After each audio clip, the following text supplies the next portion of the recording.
तो स्टूडेंट्स आज जो हम स्टार्ट कर रहे हैं वो कर रहे हैं बायोटेक्नोलॉजी, है ना। बायोटेक्नोलॉजी काफी अच्छी यूनिट है, ठीक है। समझ ना आए तो एक घातक भी है, समझ आए तो मतलब एक काफी इंटरेस्टिंग यूनिट है, ठीक है। अब इसमें देखिए बायोटेक्नोलॉजी होती क्या है।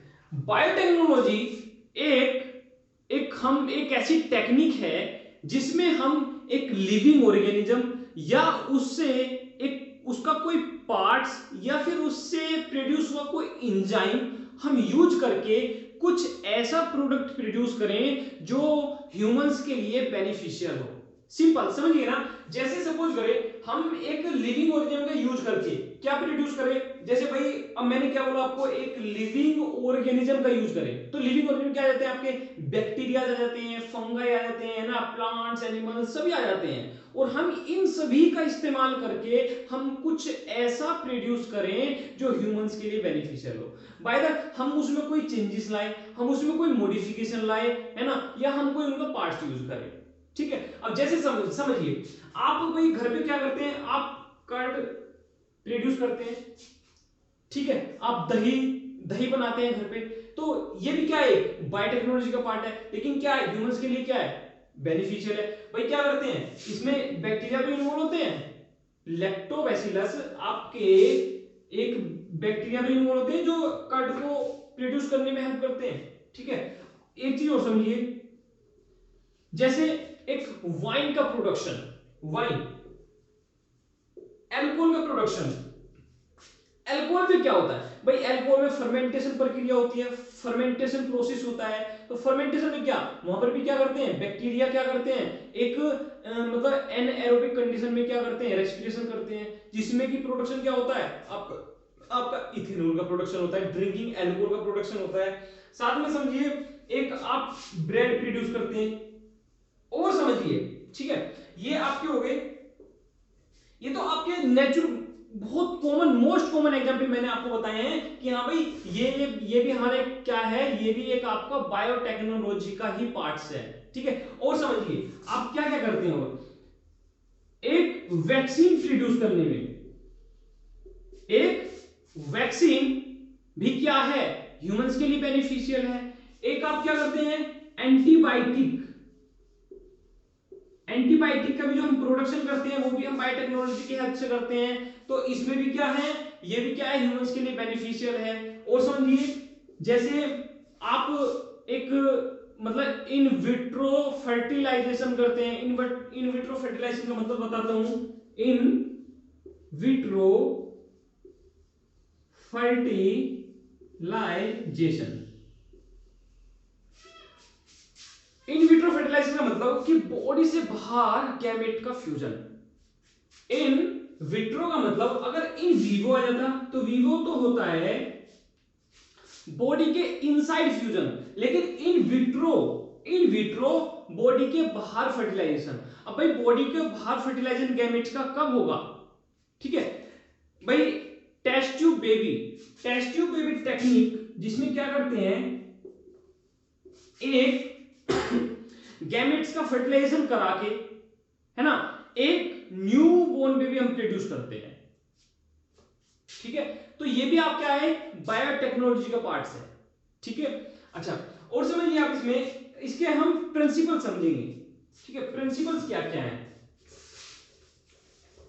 तो ये आपको समझ आया ना भाई, एक बायोटेक्नोलॉजी पार्ट्स एक्चुअली में है क्या, है ना।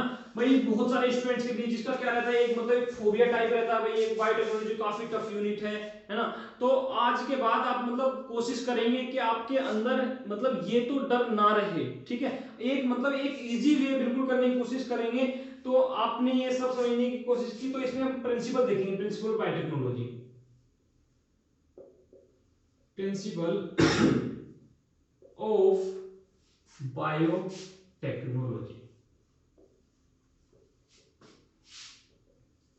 तो प्रिंसिपल में क्या क्या आते हैं, देखो हम एक जेनेटिक इंजीनियरिंग करेंगे, क्या करेंगे, जेनेटिक इंजीनियरिंग, एक एक टर्म्स डिफाइन करके चलेंगे, समझकर चलेंगे, ठीक है।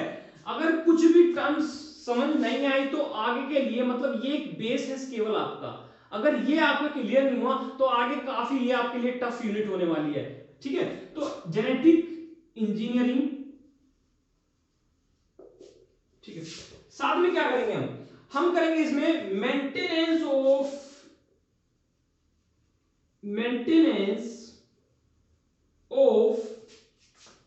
स्टेराइल कंडीशन,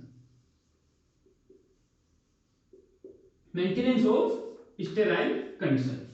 तो जेनेटिक इंजीनियर समझिए कि एक जेनेटिक लेवल पर हम क्या कर रहे हैं, कुछ इंजीनियरिंग कर रहे हैं, ठीक है।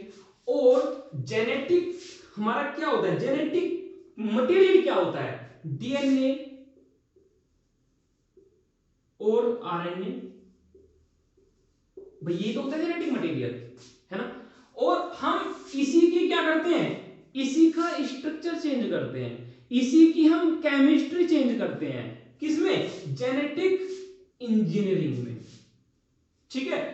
फिलहाल मैं आपको जेनेटिक इंजीनियरिंग में आपको बता रहा हूं, ठीक है। देखिए इसे समझने की कोशिश करना अच्छे से। भाई डीएनए और आरएनए होते हैं, ठीक है। इनके जो स्ट्रक्चर होता है, स्ट्रक्चर में क्या क्या चीजें होती हैं, भाई स्ट्रक्चर में आपके एक शुगर होते हैं, शुगर, ठीक है। सेकंड इसमें आपके बेस होंगे, है ना, बेस। तीसरे इसमें मतलब आपके एक फोस्फेट ग्रुप पे होता है ना, फोस्फोरिक एसिड,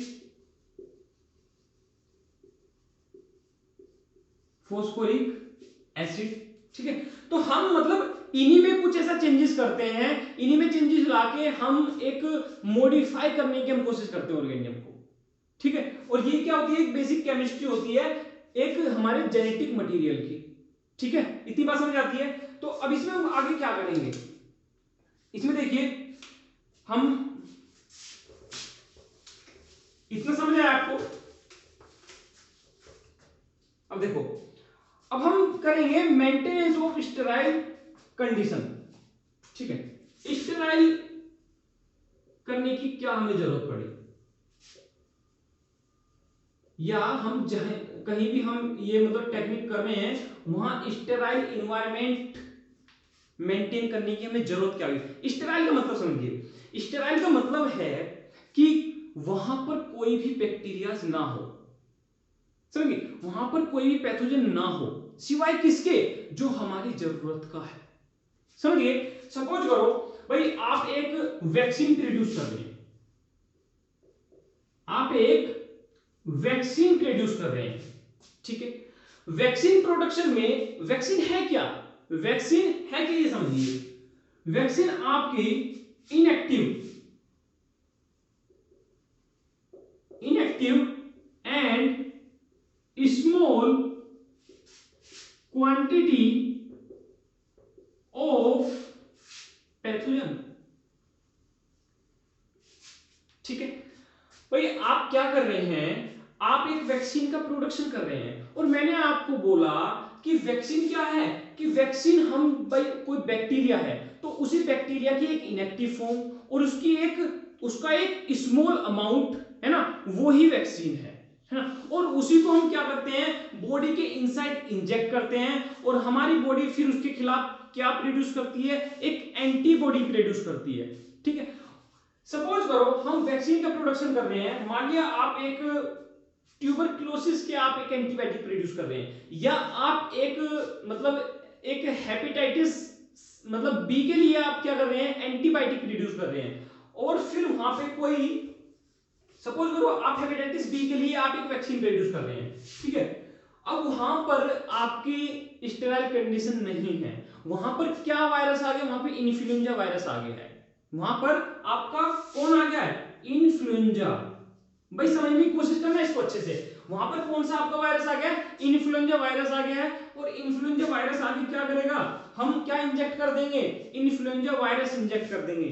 और अब जो एक वैक्सीन जो हमारी बॉडी में डाली गई, तो कौन सी डाली गई, इन्फ्लुएंजा वायरस की डाली गई हमारे अंदर। जो हम हेपेटाइटिस बी के लिए, हेपेटाइटिस बी के लिए जो हम वैक्सीन प्रोड्यूस कर रहे थे, वो क्या होगी, वो तो प्रोड्यूस होगी नहीं, क्योंकि वहां पे क्या थी, अनस्टेराइल कंडीशन थी, वहां पे स्टेराइल कंडीशन थी नहीं, वहां पे वायरस कौन सा आ गया था, इन्फ्लुएंजा वायरस आ गया था, जिसके साथ में इन्फ्लुएंजा वायरस को हमने बॉडी में डाल दिया, और हमारी बॉडी ने उसके खिलाफ ही क्या बना ली, एक एंटीबॉडी जनरेट कर ली, लाइफ में क्या होगा, लाइफ में कभी फ्यूचर में कभी इन्फ्लुएंजा के खिलाफ तो हमारी बॉडी मतलब फाइट कर जाएगी एंटीबॉडी बना के, लेकिन क्या हेपेटाइटिस बी के खिलाफ कभी लड़ पाएगी, नहीं लड़, क्योंकि एंटीबायोटिक जो हमने जो वैक्सीन डाली बॉडी में वो आपके हेपेटाइटिस बी की तो थी नहीं, समझिए। जैसे सपोज करो आप क्या मतलब आप टेस्ट ट्यूब बेबी प्रोड्यूस कर रहे हो, है ना। टेस्ट ट्यूब बेबी प्रोडक्शन में किसी बैक्टीरिया या वायरस का आपको मतलब उसमें एक इन्फेक्शन हो गया, मतलब इन्फेक्शन छोड़ो, उसमें एक बैक्टीरिया आ गया है ना। तो बैक्टीरिया क्या करेगा, मान लीजिए जो एक लाइव ह्यूमंस को जो एक डैमेज कर देता है, एक बॉडी को एक मतलब डेड कर देता है, क्या वो वहां पर अफेक्ट नहीं करेगा, करेगा अफेक्ट। तो मान लीजिए सपोज करो ये एक टेस्ट ट्यूब है ना, और यहाँ पे हम क्या करा रहे थे, हम यहाँ पर फर्टिलाइजेशन करा रहे थे, ठीक है। यहाँ पर हम फर्टिलाइजेशन करा रहे थे, इन विट्रो फर्टिलाइजेशन करा रहे थे, है ना। तो इन विट्रो फर्टिलाइजेशन के बाद अब इसमें कौन सा वायरस आ गया है, इसमें मतलब बैक्टीरिया वायरस इसमें आ गया, इसमें सपोज कोलेरा आ गया है ना, कोलेरा। और कोलेरा क्या कर देगा, इसमें ग्रो कर जाएगा, ग्रो करके क्या कर देगा, इसको डैमेज कर देगा। तो क्या स्टेराइल कंडीशन में आपको बता रहा हूं क्यों आप मतलब क्यों एसेंशियल है ना भाई वैक्सीन के प्रोडक्शन में। एक एग्जांपल और लो, एंटीबायोटिक प्रोडक्शन में, एंटीबायोटिक प्रोडक्शन में,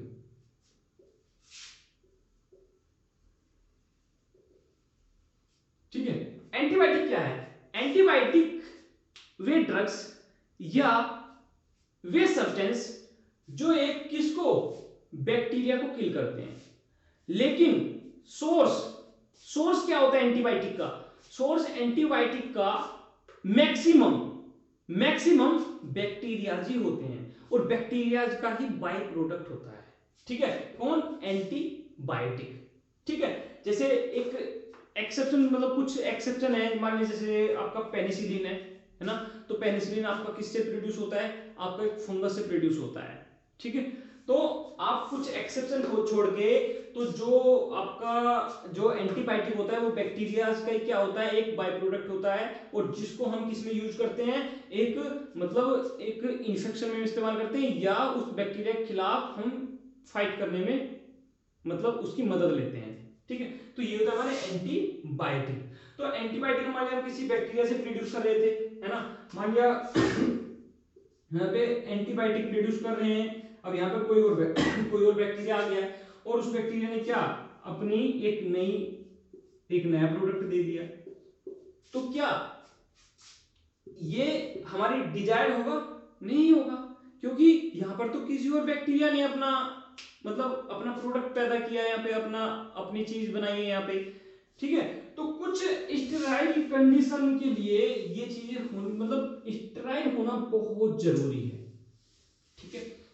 तो स्टेराइल हो गया, अब आगे देखते हैं स्टेप क्या क्या होने चाहिए। अब देखो यहां से हमारी मेन चीज स्टार्ट हुई है, यहां से हमारी मेन चीज स्टार्ट हुई है कि जेनेटिक मॉडिफाई हम ऑर्गेनिज्म को अगर हम कर रहे हैं, भाई ऑर्गेनिज्म को तो मॉडिफाई करते हैं, है ना, एक जेनेटिक लेवल पर, ठीक है। और या हम उससे कुछ हम प्रोडक्ट लेते हैं बायोटेक्नोलॉजी के अंदर, ठीक है, उसका किसी इंजाइम को यूज करके, किसी बॉडी पार्ट्स को यूज करके, या लिविंग ऑर्गेनिज्म को ही हम यूज करके, ये तो बायोटेक्नोलॉजी होती है। तो इसमें स्टेप देखो आप क्या क्या होते हैं। तो स्टेप होते हैं इसमें सबसे पहले आइडेंटिफिकेशन,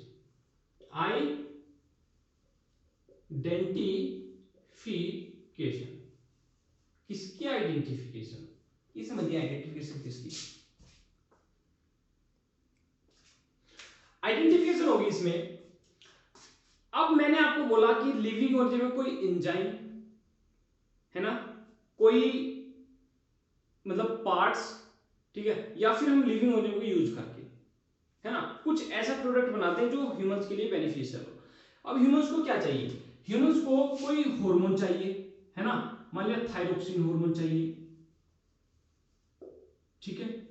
थायरोक्सिन हार्मोन चाहिए, या फिर सपोज करो मतलब एक हमें एक इंसुलिन चाहिए, है ना, इंसुलिन चाहिए एक, या फिर हमें ग्लूकागोन चाहिए,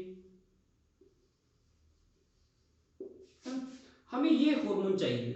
अब हमने क्या करना है, हमारे पास ये डीएनए है, ठीक है, डीएनए पर जीन होती है, और हमारी बॉडी में जितनी जीन होती है वो डिफरेंट डिफरेंट फंक्शन के लिए परफॉर्म होती है।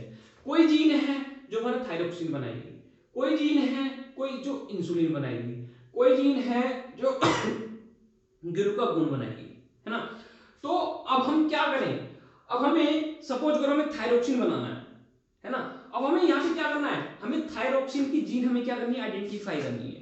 क्या करनी है, थायरोक्सिन थायरोक्सिन की जो थायरोक्सिन को बनाने वाली जो जीन थी वो हमें इसमें आइडेंटिफाई करनी थी, ठीक है। हम इसको आइडेंटिफाई करेंगे, पहला स्टेप, ठीक है। आइडेंटिफाई कर लिया हमने, आइडेंटिफाई करने के बाद सपोज करो ये इतना पार्ट था, यहां पर जीन है वो जो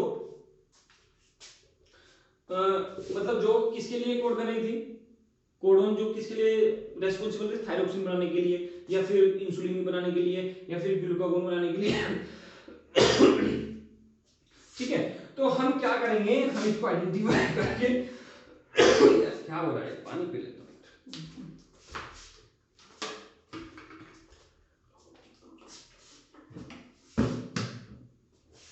ठीक है। अब हम क्या करेंगे, इसको इंट्रोड्यूस करेंगे, इंट्रोड्यूस करेंगे किसमें, होस्ट में इंट्रोड्यूस करेंगे। ये बहुत अच्छी चीज है समझने की आपको, है ना, ये बहुत अच्छी चीज है कि इंट्रोड्यूस कैसे करेंगे। इंट्रोड्यूस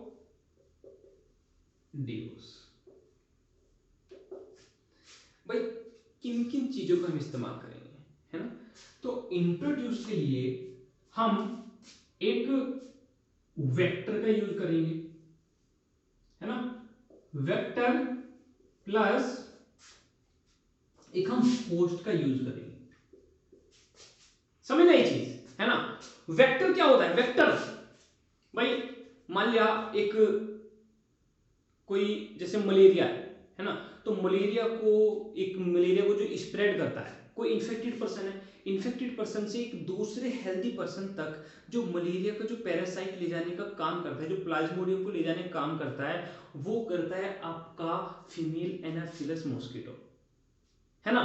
तो फीमेल एनाफिलस मॉस्किटो यहाँ पर क्या है, वो वेक्टर है, वो लाने ले जाने का काम कर रहा है। तो यहाँ पर हम क्या करेंगे, एक वेक्टर का इस्तेमाल करेंगे, ठीक है। होस्ट क्या है, होस्ट वो है जिसके अंदर हम उसे डालेंगे, किसको डालेंगे, जो हमारा डिजायर डीएनए था, जो हमारी डिजायर जीन थी, ठीक है, जो हमारी डिजायर जीन थी, जो हमें प्रोड्यूस करना है, कोई मतलब कोई भी हार्मोन या कोई भी हमें एंजाइम जो हम प्रोड्यूस करना है, वो हमें जीन क्या करनी है, हमें इंट्रोड्यूस करनी है, किसके अंदर, होस्ट के अंदर, किसकी हेल्प से, वेक्टर की हेल्प से। अब समझिए यहाँ वेक्टर क्या है और होस्ट क्या है, ठीक है। तो ये हमारे पास एक जनरली जो होस्ट हम जो लेते हैं, होस्ट एक इकोलाई बैक्टीरिया, यहाँ पर होस्ट हमने क्या लिया, इकोलाई बैक्टीरिया। इकोलाई बैक्टीरिया हमने क्यों लिया है, मतलब आप सबसे अच्छे में आप इकोलाई बैक्टीरिया को कह सकते हो, क्यों कह सकते हो, क्योंकि ये भाई अब क्या है, हमारे पास जीन है, अब हमें एक जीन थोड़ा भाई कम प्रोड्यूस करेगी, है ना, लेकिन हमें क्या है, लार्ज अमाउंट में चाहिए, क्या हार्मोन या एंजाइम हमें क्या चाहिए, एक लार्ज अमाउंट में चाहिए। तो लार्ज अमाउंट में हमें हार्मोन को एक मतलब गेन करने के लिए हमें जीन को भी लार्ज अमाउंट में ही पैदा करना होगा, यानी कि हमें क्या करना होगा, हमें उसकी मल्टीपल कॉपी हमें बनानी पड़ेगी, है ना। और मल्टीपल कॉपी हम जब भी बना पाएंगे अगर हम वेक्टर को उस होस्ट में डालें जो होस्ट जल्दी जल्दी जल्दी जल्दी मल्टीप्लाई करता है, और उसमें सबसे अच्छा होस्ट है हमारे पास ईसर्शिया कोलाई बैक्टीरिया, ठीक है।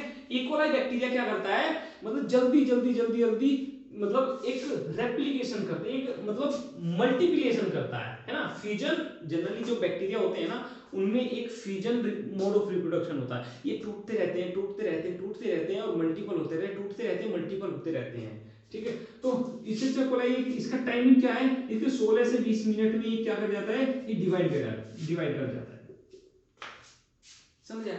अब इसमें देखिए ये हमारे पास क्या है, ये बैक्टीरिया है, इस से कोलाई हमारे पास बैक्टीरिया है, ठीक है। और इसके पास एक तो एक्स्ट्रा क्रोमोसोमल सर्कुलर डीएनए होता है, इसके पास दो डीएनए होते हैं, इसके पास दो डीएनए होते हैं, एक होता है एक्स्ट्रा क्रोमोसोमल सर्कुलर डीएनए, एक होता है इसके पास अपना नॉर्मल डीएनए, ठीक है। अब हम क्या करेंगे, अब प्लाज्मिड जो है, हाँ जो एक्स्ट्रा क्रोमोसोमल जो डीएनए है आपका, हम इसको बोलते हैं प्लाज्मिड, हम इसको क्या बोलते हैं, प्लाज्मिड। अब हम बैक्टीरिया से बाहर क्या करेंगे, इस प्लाज्मिड को निकालेंगे, ठीक है, क्या करेंगे, प्लाज्मिड को निकालेंगे। अब देखिए यहां पे क्या क्या करते हैं, हमारे पास ये बैक्टीरिया है, ठीक है, हम और इसके पास क्या है, एक एक्स्ट्रा क्रोमोसोम क्या है, एक सर्कुलर डीएनए, हमने जिसको बोला है प्लाज्मिड। देखो भाई टर्म्स समझते समझते चलना है ना, समझ आना चाहिए यार, पढ़ना आपको पड़ेगा सब कुछ, लेकिन अगर आपको एक बार इंटरेस्ट आ जाए तो मतलब बहुत अच्छी बात है, ठीक है। रातों रात हजारों पेज की बुक खत्म हो जाती है अगर इंटरेस्ट होता है, ठीक है।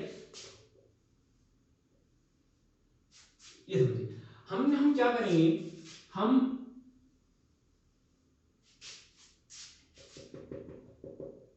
प्लाज्मिड को लेंगे, है ना, प्लाज्मिड को लेके हम क्या करेंगे, हम हमारे पास जो डिजाइड डीएनए था, डिजाइड पार्ट मतलब ये था, ये हमारे पास पार्ट था, हम क्या करेंगे, इसको कट करेंगे, ठीक है, हम क्या करेंगे, इसको कट करेंगे, कैसे कट करेंगे वो हम आगे थोड़ा सा आगे हम डिस्कस करेंगे, इसको कट करेंगे और साथ में इसको हम कट करेंगे, ठीक है। इसको क्या करेंगे, देखो अब हमने इसको क्या किया, हमने इस पार्ट को कट किया और हमने एक थोड़ा सा पार्ट इसका कट किया, क्यों, ज्वाइन करने के लिए, और हमने क्या, हमने एक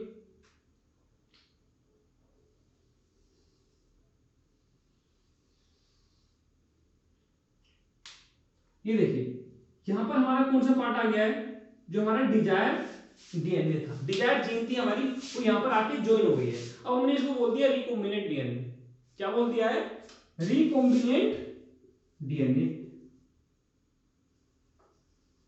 ये टर्म्स मैं आपको इसलिए बता रहा हूं क्योंकि ये टर्म्स तो होती है यार, मतलब एक जो हमारा जो एक मतलब होस्ट का जो डीएनए था, है ना, होस्ट का डीएनए हमारे एक फॉरेन डीएनए के साथ मिक्स हो गया है ना। अब हमने इसी को क्या बोल दिया अपना रिकॉम्बिनेंट डीएनए, क्यों, अब इसमें हमारी क्या डिजायर्ड जीन है। अब हम इसको किसके अंदर डाल देंगे, हम इसको इससे कोलाई के अंदर हम डाल देंगे, क्यों डालना हमें, क्योंकि हमें इसको रेप्लिकेट कराना है, इसकी हमें मल्टीपल कॉपी करानी है, हमें एक लार्ज अमाउंट में हार्मोन प्रोड्यूस करना है, ठीक है। ये देखिए हम इसके अंदर डाल देंगे इसको, ठीक है,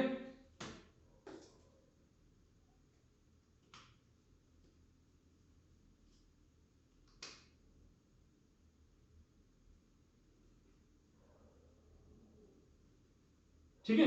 ये हो गया आपका रिकॉम्बिनेंट डीएनए, रिकॉम्बिनेंट ये हमारा डीएनए, ठीक है, नॉर्मल डीएनए। तो अब इसको देखना, अब क्या होगा आगे, अब आगे क्या होगा, अब ये मल्टीपल, भाई मैंने क्या बोला आपको 16 मिनट में 16 टू 20 मिनट्स में क्या करता है, ये मल्टीपल होता है, डिवाइड करता है, तो ये बहुत सारी कॉपी बना लेगा, क्योंकि हमें जो एक होस्ट चाहिए, होस्ट हमें केवल हमें ऐसा होस्ट चाहिए जो जल्दी जल्दी जल्दी जल्दी जल्दी जल्दी ग्रो करे, जल्दी जल्दी ग्रो करेगा तो इसकी प्रोजनी में क्या होगा भाई, यही ये जीन जानी है, और यही मतलब यही प्लाज्मिड जाना है कॉपी होके, और ये प्लाज्मिड जाएगा, फिर ये मल्टीपल कॉपी बनाएगा, ठीक है। और फिर क्या करना है भाई, इसका मेंटेनेंस करना है। तीसरे में क्या करना है, तीसरा पॉइंट क्या है, मेंटेनेंस।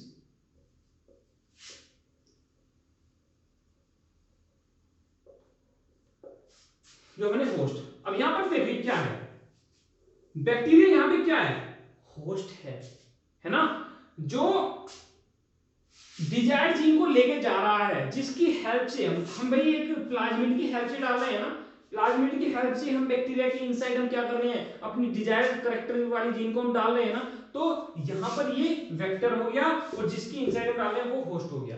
आपने mode of reproduction, mode of मतलब एक न्यूट्रिशन आपने पढ़ा होगा, पैरासाइटिक मोड ऑफ न्यूट्रिशन, जिसमें एक होस्ट होता है और एक होता है पैरासाइट, है ना। तो होस्ट कौन होता है, जिसकी बॉडी से न्यूट्रिशन लिया जाता है ना। पैरासाइट कौन होता है, जो न्यूट्रिशन लेता है, ठीक है। क्लियर है ना। अब आगे चलते हैं, ये आपकी कहानी हुई यहां तक की। अब देखेंगे टूल्स, टूल्स देखेंगे, कुछ हथियार देखेंगे जो हमें किस में चाहिए, एक बायोटेक्नोलॉजी में चाहिए, है ना। उसमें क्या क्या चाहिए हम देखेंगे। भाई हम इतना काम करते हैं, उसके लिए हमें कुछ हथियार तो चाहिए। हमने अब तक बेसिक चीजें देखी, है ना। अब देखेंगे हम टूल्स देखेंगे। तो टूल्स में हम क्या क्या देखेंगे, टूल्स में हमें एक रेस्ट्रिक्शन एंजाइम चाहिए। क्या चाहिए, रेस्ट्रिक्शन एंजाइम, ठीक है। दूसरा हमें चाहिए क्लोनिंग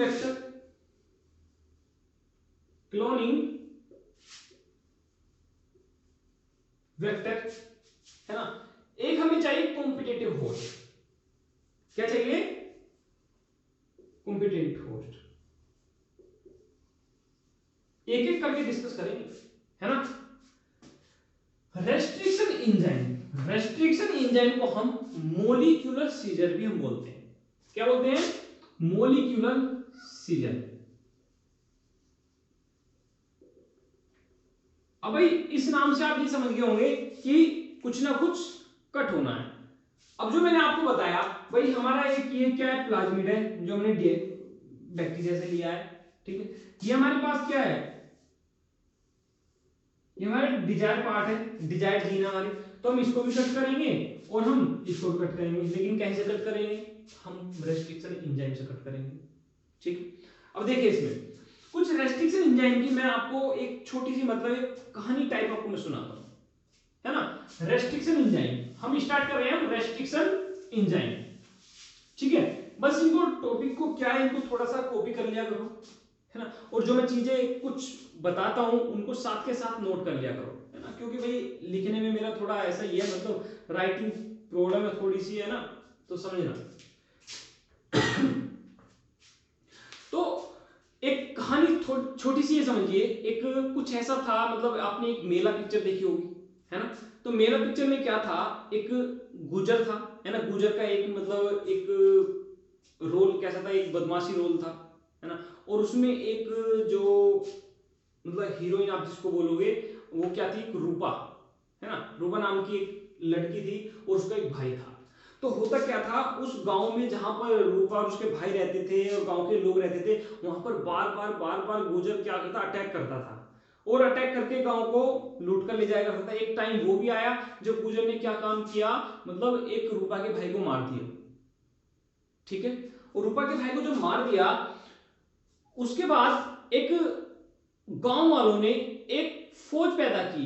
एक भाई जब उसको सहारा किसका मिला, भाई आमिर खान आया, है ना। एक रूपा की लाइफ में क्या, आमिर खान आया, और आमिर खान ने क्या किया, एक मतलब एक फौज बनाई,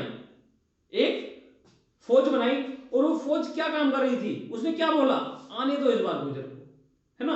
और फिर उन्होंने क्या काम किया, गुजर का सामना भी किया, है ना। सामना करने के बाद मतलब गुजर की जो मतलब फौज थी उसको भी ढेर किया, गुजर को भी ढेर किया फिर उन्होंने। तो साथ में कहने का मतलब ये है, एक बैक्टीरिया था, है ना। एक बैक्टीरिया था और इस बैक्टीरिया पर बार बार एक वायरस अटैक कर रहा था।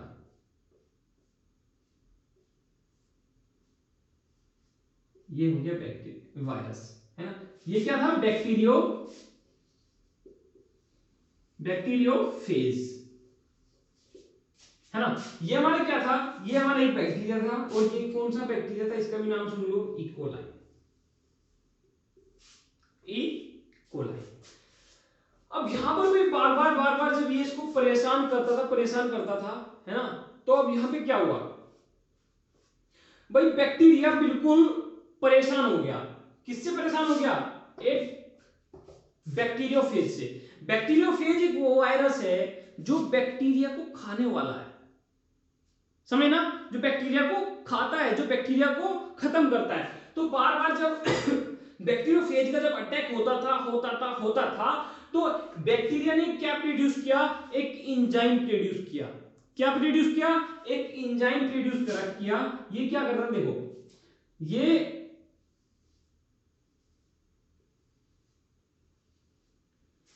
बैक्टीरिया का डीएनए है ना, ये अपना डीएनए इंसर्ट करता था। ये डीएनए इंसर्ट करने के बाद ये इसको क्या करता, डैमेज कर दिया करता था, है ना। और जब इसको डैमेज कर देता था तो बैक्टीरिया का जब जेनेटिक मटेरियल डैमेज, तो अल्टीमेटली बैक्टीरिया ही डैमेज हो जाता था, ठीक है। तो अब इसमें देखो क्या हुआ, बैक्टीरिया ने यहां पर बैक्टीरिया ने क्या किया, यहां पर बैक्टीरिया ने क्या किया, ये समझ गए ना। बैक्टीरिया ने यहां पे क्या किया, बैक्टीरिया प्रोड्यूस रेस्ट्रिक्शन एंजाइम।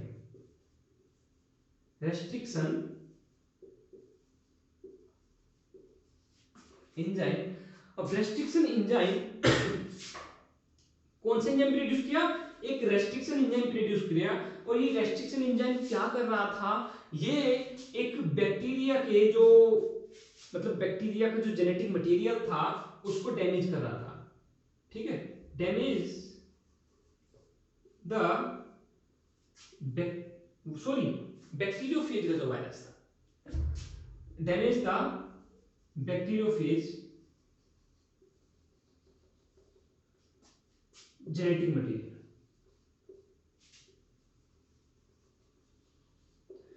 अब भाई जब जेनेटिक मटेरियल डैमेज हो रहा है तो भाई वो क्या, वो ग्रो नहीं कर पाएगा, वो मल्टीपल नहीं हो पाएगा, कॉपी नहीं कर पाएगा, तो अल्टीमेटली क्या होगा, डैमेज होगा, ठीक है।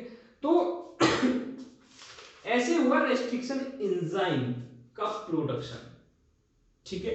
रेस्ट्रिक्शन एंजाइम का प्रोडक्शन आप समझ गए ना, एक बैक्टीरियोफेज बार बार अटैक कर रहा था, है ना। गुजर वाली कहानी याद कर लेना, है ना। बार बार जब अटैक हो रहा था तो एक दिन गांव के लोगों ने बोल दिया, ठीक है भाई इस बार तू आ, है ना। फिर तरह तरह के मतलब एक बम पैदा कर लिए, बम बना लिए, है ना, पेट्रोल बम बना लिए, है ना, मतलब अपने पास सारी फैसिलिटी वो कर ली, ठीक है भाई तू इस बार आ, है ना, इस बार तू नहीं या हम नहीं, ठीक है। तो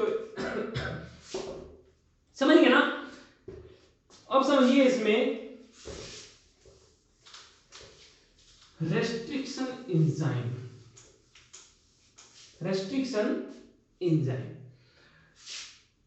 तो भाई रेस्ट्रिक्शन एंजाइम डिफरेंट बैक्टीरिया के पास अपना डिफरेंट रेस्ट्रिक्शन एंजाइम होता है। डिफरेंट बैक्टीरिया के पास डिफरेंट रेस्ट्रिक्शन एंजाइम होता है, और डिफरेंट रेस्ट्रिक्शन एंजाइम एक जो मतलब जेनेटिक मटेरियल डीएनए को जो कट करता है वो एक स्पेसिफिक जगह से ही कट करता है, ठीक है। स्पेसिफिक जगह से कट करता है और एक पैलिंड्रोमिक सीक्वेंस में कट करता है। समझिए क्या होती है पैलिंड्रोमिक सीक्वेंस, क्या होती है, सब कुछ समझिए, ठीक है। तो मैंने आपको क्या बोला, मॉलिक्यूलर सीजर बोलते हैं, ठीक है, ये तो मैंने आपको बता दिया। अब मैंने बोला molecular restriction enzyme cut at specific place, एक स्पेसिफिक जगह से कट करता है ना। और किस सीक्वेंस में, पैलिंड्रोमिक सीक्वेंस में, पैलिंड्रोमिक सीक्वेंस में कट करता है। पैलिंड्रोमिक सीक्वेंस क्या होती है, ठीक है। पैलिंड्रोमिक सीक्वेंस आप समझ लीजिए, एक ऐसे वर्ड्स, एक ऐसी सीक्वेंस जिसे आप या तो आप आगे से पढ़ें या फिर पीछे से पढ़ें, वो दोनों मतलब एक तरह से ही देख मतलब प्रोनाउंस करने में वो एक ही हों, ठीक है। जैसे आप एग्जांपल के तौर पे समझिए, जैसे एक नितिन है ना, अपनी क्लास का नितिन,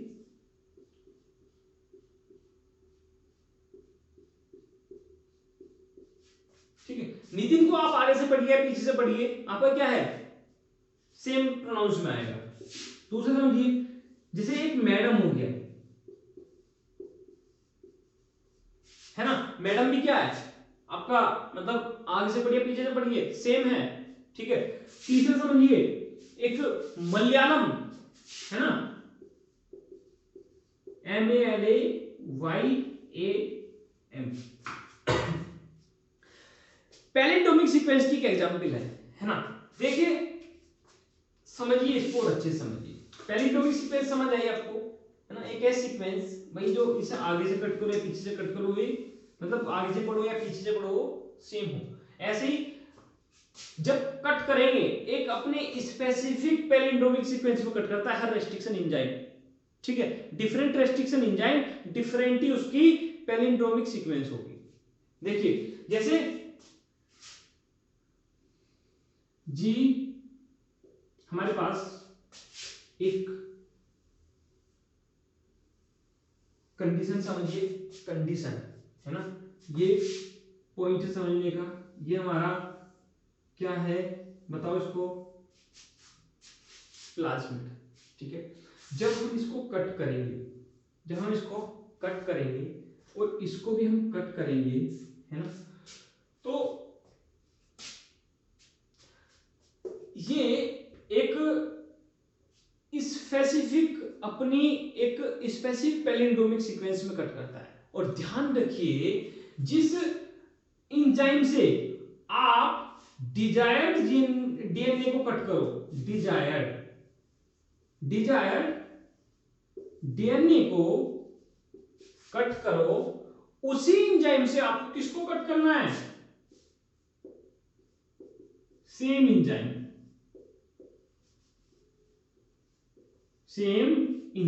उसी एंजाइम से आपको प्लाज्मिड को भी कट करना है। क्यों करना है कट, ये आप समझिए ना, क्योंकि हर मतलब एंजाइम की डिफरेंट एंजाइम की अपनी डिफरेंट क्या होती है, एक रेस्ट्रिक्शन साइट होती है, अपनी एक पैलिंड्रोमिक सीक्वेंस होती है ना। मान लिया आप यहां पे तो आपने एक बाम H1 से आपने इसको कट किया, बाम H1 एक रेस्ट्रिक्शन एंजाइम बताऊंगा क्या होते हैं, बाम H1 से यहां पे कट किया और आपने यहां पे इक्वाराई से आपने कट कर दिया। ऐसे में क्या होगा, दोनों की क्या होगी पैलिंड्रोमिक सीक्वेंस डिफर होगी, तो क्या होंगे कंबाइन नहीं हो पाएंगे, ठीक है। तो एंजाइम क्या होना चाहिए, सेम होना चाहिए जिस एंजाइम से कट करेंगे, ठीक है। इतना समझ आया आपको।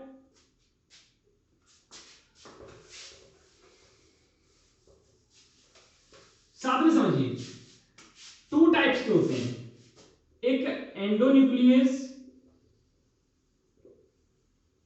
एक एक्सोन्यूक्लियस। एंडोन्यूक्लियस एंड एक्सोन्यूक्लियस, हमारे पास डीएनए है यार, डीएनए के स्ट्रक्चर बनेंगे आज तो है ना ठीक है। एंडोन्यूक्लियस एंजाइम क्या करता है, एंडोन्यूक्लियस वो एंजाइम जो डीएनए को क्या करे, एक अंदर से क्या करे कट करे, उसको हम बोलेंगे एंडोन्यूक्लियस एंजाइम। हमने उसको क्या बोला है, एंडोन्यूक्लियस एंजाइम, जो डीएनए के इनसाइड से कहीं से कट करे है ना, हमने उसको क्या बोला है एंडोन्यूक्लियस एंजाइम, समझे। और एक ऐसा एंजाइम जो क्या करे, डीएनए को एक एंड से कट करे, एक एंड से कट करे, हम उसको बोलते हैं एक्सोन्यूक्लियस रेस्ट्रिक्शन एंजाइम, एक्सो EXO, ठीक है, ENDO, ठीक है, एक्सोन्यूक्लियस एंड एंडोन्यूक्लियस दोनों में डिफरेंस है भाई एक जो एंड से कट कर रहा है उसको एक्सोन्यूक्लियस बोल दिया है, और जो इनसाइड से कट कर रहा है, जो कहीं भी डीएनए के इनसाइड से कट कर रहा है उसको एंडोन्यूक्लियस बोल दिया है, ठीक है, इतना सा है बस, इतना समझ आया आपको, ये एक पैलिंड्रोमिक सीक्वेंस आपको समझ आई है ना। अब देखिए ध्यान दीजिए, थोड़ा सा ध्यान दीजिए, एक थोड़ी सी पबजी की कहानी बताता हूं आपको, है ना। पबजी की कहानी में ये होता है, हमारे पास क्या है, ये बैक्टीरिया है ना। बैक्टीरिया को क्या कर रहा है, जो हमारे रेस्ट्रिक्शन एंजाइम होते हैं, जो रेस्ट्रिक्शन एंजाइम होते हैं, ये बैक्टीरियोफेज है, एक वो वायरस है जो किसको खा रहा है, बैक्टीरिया को खाता है ना। तो अब इसमें क्या है, ये ना, ये जो नेटिव डीएनए है, ये भाई देखो, ये क्या प्रोड्यूस कर रहा है, ये एक रेस्ट्रिक्शन एंजाइम प्रोड्यूस कर रहा है ना। और रेस्ट्रिक्शन एंजाइम ये क्या करेगा भाई, अपने अपने जो इसका खुद का जो जेनेटिक मटेरियल है उसको भी तो कट कर सकता है, उसको भी तो कट कर सकता है, लेकिन उसको ना कट करके ये एंजाइम करते क्या है, अपने नेटिव डीएनए कौन सा होता है, खुद का डीएनए है ना। तो ये खुद के डीएनए को क्या कर देते हैं, मिथाइल ग्रुप से पहचान कर देते हैं, क्या कर देते हैं, मिथाइल ग्रुप से इसकी पहचान कर देते हैं, इस पर मिथाइल ग्रुप लगा देते हैं, जो अपना जो डीएनए होगा उस पर क्या कर देते हैं, मिथाइल ग्रुप लगा देते हैं, मिथाइलेशन कर देते हैं, है ना।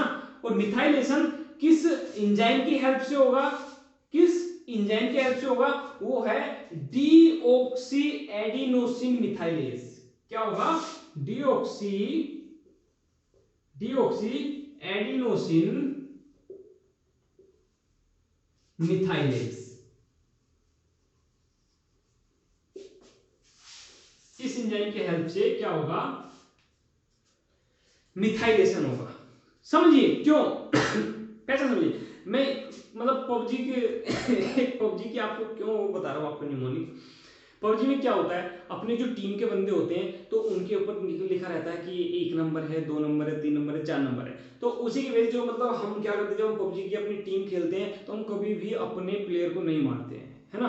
क्यों, हमारे मतलब उसकी अपनी पहचान है कि हाँ भाई ये हमारा प्लेयर है, हमें इसे नहीं मारना है, ठीक है।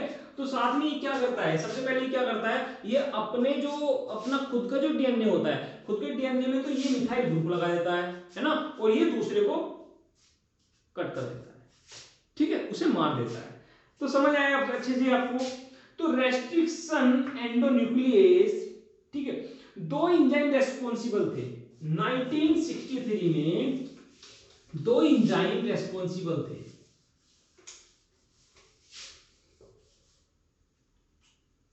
1963, ठीक है, 1963 में दो एंजाइम रेस्पॉन्सिबल थे, ठीक है, टू एंजाइम रेस्पॉन्सिबल, ठीक है, किसके लिए रेस्पॉन्सिबल थे, एक बैक्टीरियोफेज की ग्रोथ को रेस्ट्रिक्ट करने के लिए, restrict the growth of bacteriophage, ठीक है। समझ में आया इसको अच्छे से, प्रोटेक्शन वगैरह आप सब समझ गए, है ना। अब इसमें समझिए, अब एंजाइम, अब एंजाइम के बारे में देख लीजिए कुछ, ठीक है। एंजाइम क्या होते हैं हमारे जनरली नेचर में, प्रोटीनियस होते हैं, क्या क्या होते हैं, proteinaceous in nature. Enzyme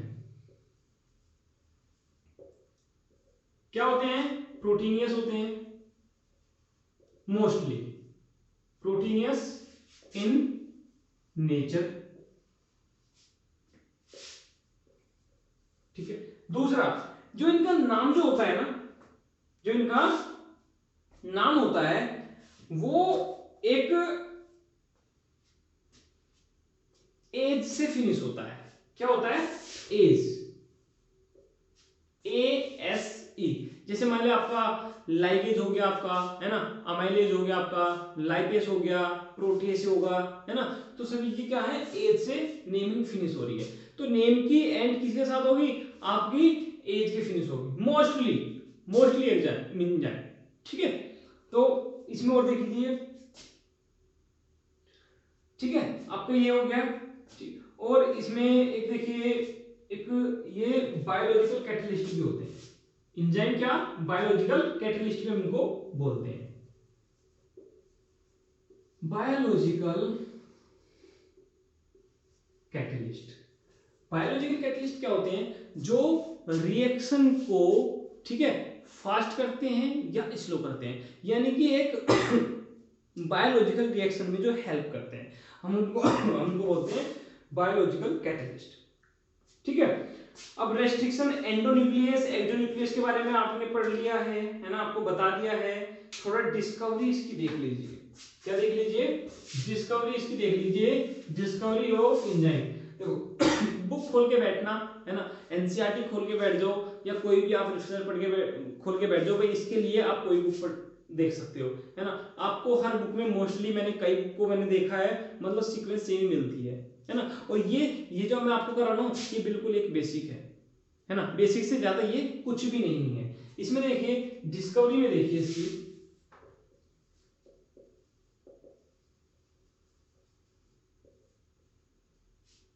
discovery, तो डिस्कवरी में क्या है, 1962, ठीक है, एक वर्नर अर्बर, एक स्विस बायोकेमिस्ट थे, क्या थे, एक कौन से थे, एक 1962 में वर्नर अर्बर, 1962 में एक वर्नर अर्बर साइंटिस्ट थे, जिन्होंने क्या बताया, जिन्होंने एक ऐसा एविडेंस दिया, है ना, जिन्होंने एक ये बताया कि इकोलाई बैक्टीरिया के पास, इकोलाई बैक्टीरिया के पास एक have E coli bacteria have a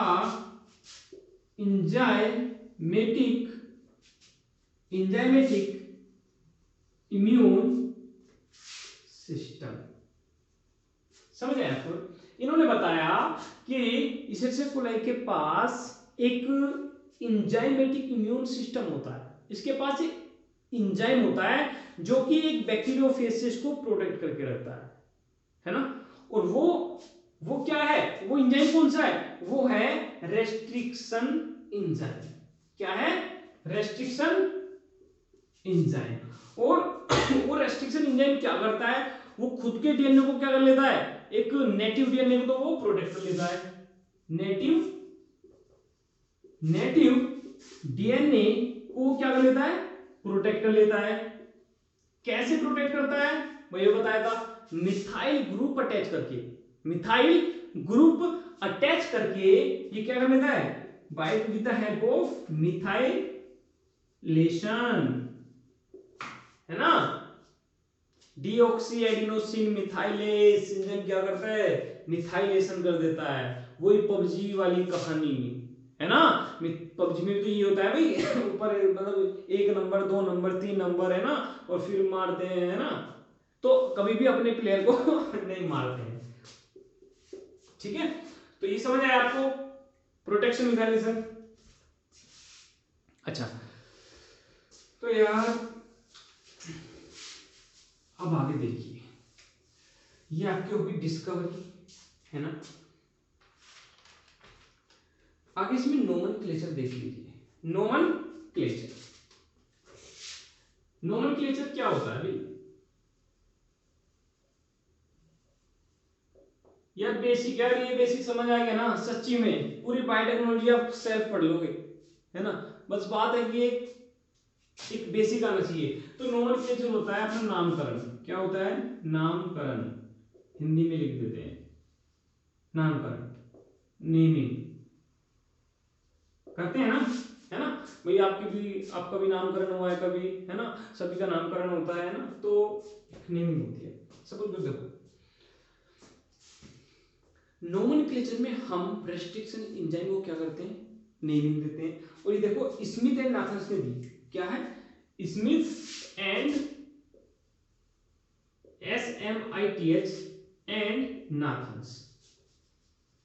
Nathans ने कब, 1973, कब 1973 में नोमेनक्लेचर दिया, किसका, एंजाइम का नोमेनक्लेचर दिया। ठीक है, इसमें क्या है, इसमें क्या है समझिए, जैसे इसमें बाम, एग्जाम्पल के तौर पर देखना, बाम H1,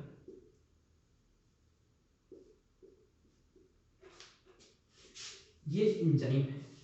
ठीक है, अब इसकी जो भाई देखो एक नोमेनक्लेचर दिया था, एक ऑर्गेनिज्म का नोमेनक्लेचर दिया था, वो कैरोलस लाइनियस ने दिया था, है ना। तो कैरोलस लाइनियस ने क्या बोला, देखो क्या, वो छोड़िए आप यहां पर देखिए फिलहाल, जो स्टार्टिंग के 3 लेटर होते हैं, कितने होते हैं, जो स्टार्टिंग के 3 लेटर होते हैं,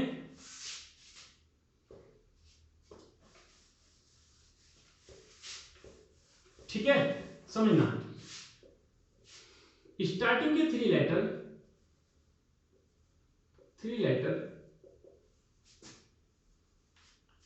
कहां से लिए आते हैं, सोर्स से लिए जाते हैं, कहां से लिए आते हैं, सोर्स से लिए जाते हैं। ठीक है, फिर एक जो एडिशनल लेटर जो होगा, ठीक है, एक 3 लेटर के बाद वो उसका स्ट्रेन बताएगा, किस स्ट्रेन का बैक्टीरिया, किस स्ट्रेन का है ना, किस स्ट्रेन का रेस्ट्रिक्शन एंजाइम है। ठीक है, तो अब मैंने क्या बोला आपको, क्या बोला, 3 लेटर्स, जैसे बाम H1, यार इसको बाम H1,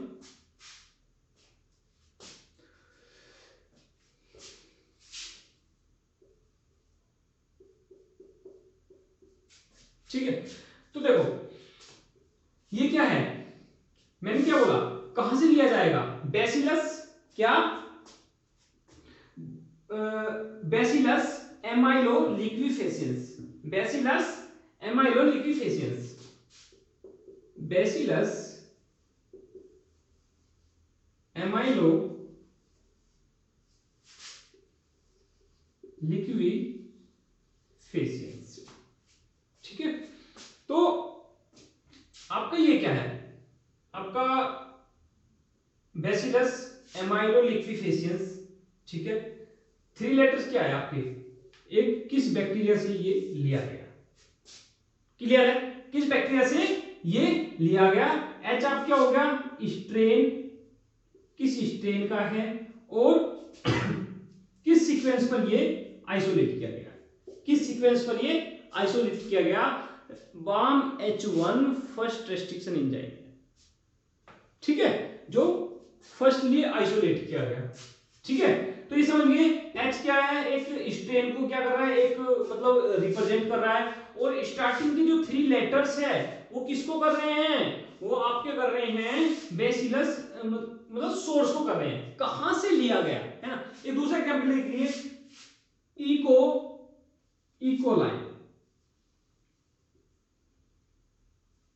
इकोलाई, ठीक है, इकोलाई देखिए, इकोलाई नहीं यार, इकोलाई तो एक सोर्स है, इको R1, इको R1, ठीक है। इशर्सिया कोलाई क्या है, एक सोर्स है, इशर्सिया कोलाई एक सोर्स है, R क्या स्ट्रेन्स है, 1 क्या है, एक सीक्वेंस है, समझ आया अच्छे से। ठीक है, इशर्सिया कोलाई R फॉर स्ट्रेन और 1 एक जो सीक्वेंस होती है, नंबर ऑफ सीक्वेंस। ठीक है, तो आपका समझ आया नहीं है आपको, एक समझिए, जब हम एक नेमिंग करते हैं, नेमिंग में जैसे मान लिया एक बैसिलस एमाइलो लिक्विफेशियंस, मैंने आपके सामने नाम लिया बैसिलस, आपको एक चीज मैं बताऊं, मोस्टली बैक्टीरिया जो होते हैं वो बैसिलस शेप में एग्जिस्ट करते हैं, मोस्टली की बैसिलस ही होती है ज्यादातर, ये समझ लीजिए आप। तो आपसे अगर एक ऑप्शन आता है भाई बताओ भाई बैक्टीरिया एक सबसे ज्यादा कौन से मतलब कौन सी शेप में एग्जिस्ट करते हैं, कौन सी शेप के ज्यादा बैक्टीरिया होते हैं, तो आप बोलोगे बैसिलस से। ठीक है, इसमें देखो तो बैसिलस आपका क्या है, कहां से लिया गया, बैसिलस फर्स्ट लेटर आपका इसेसिया कोलाई लो,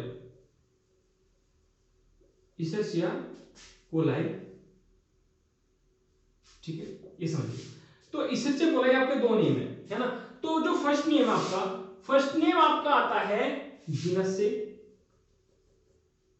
सेकंड नेम आता है आपका स्पीसीज से। ठीक है भाई, होता है ना आपका जैसे भाई क्लासिफिकेशन करते हो ना आप, है ना, जैसे मतलब आप हाई स्कूल क्लासिफिकेशन की बात करो भाई, kingdom, phylum, class, order, family, genus, species, है ना। तो बात आती है लास्ट की, जैसे जीनस और स्पीसीज आते हैं तो पहला लेटर जीनस से आता है और सेकंड लेटर आपका स्पीसीज से आता है, स्पीसीज से लिया जाता है। जैसे मान लो होमो सेपियंस है ना, तो होमो क्या है, होमो आपका हमारा क्या है, एक जीनस है, सेपियंस क्या है, एक स्पीसीज है ना। तो ऐसे ही जो बैक्टीरिया में जो पहला लेटर जो है वो किससे लिया जाता है, उसकी जीनस से लिया जाता है, सेकंड उसकी स्पीसीज से लिया जाता है। ये आप अच्छे समझना, ठीक है। और इसमें आप एक चीज और समझ लीजिए, एक करेक्ट मतलब इसके एक करेक्टरिस्टिक और देख लीजिए,